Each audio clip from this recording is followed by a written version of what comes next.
Hey guys! For today's video ay nagluto nga po ako nitong pininyahang manok. Nako, sobrang nagustuhan talaga ng mga anak ko at tamang-tama nga at nandito na yung bagong-bago kong pan na super non-stick na yan from Ecowi. Nako, eto nga at akin na mabibinyagan. Eto nga ang pininyahang manok ang una nating maluluto dito. So una nga po kapag nagluluto ako ng ganitong pininyahang manok ay bahagya ko muna pong ipiniprito yung carrot at saka yung patatas. Mas maganda po talaga kapag bahagya nyo po muna yung ipiprito para hindi po siya basta madurog kapag inihalo na po natin dito sa ating gagawing ulam. And sabi po nila, hindi po basta-basta napapanis nga po yung ulam. So after po nyan, ay ipiniprito ko rin po ng bahagya yung aking manok na gagamitin dito. Mas masarap at bawas lansa na rin po yun. So ito po ay akin lamang papupulahin po yung magkabilang side nitong ating manok. Bali yan po ay sinison ko po ng asin at paminta. At kapag ganyan na po ay akin na po yung hanguin. Then ito po ay akin po munang isa-set aside. Then sa kapareho pong kawali ay binuwasan ko po yung mantika niyan. Dito na rin po ako magigisa ng bawang at sibuyas. So yan po yung atin lamang pababanguhin. Then after po niyan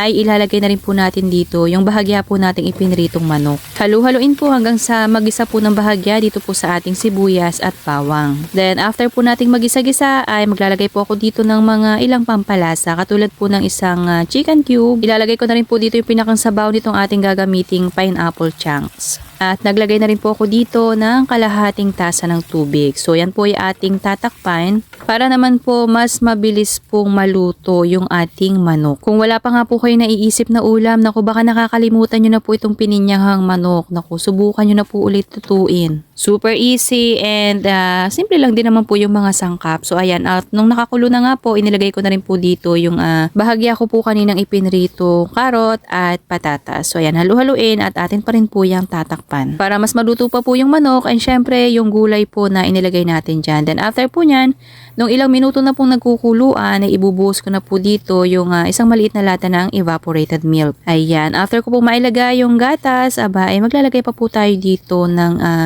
ilan pang mga pampalasa. So after po nyan, ay syempre nilagay ko na po dito yung ating pineapple chunks, tapos yung ating pandagdag lasa po na patis. Ayan, pwede pong asin ang ilagay nyo dyan.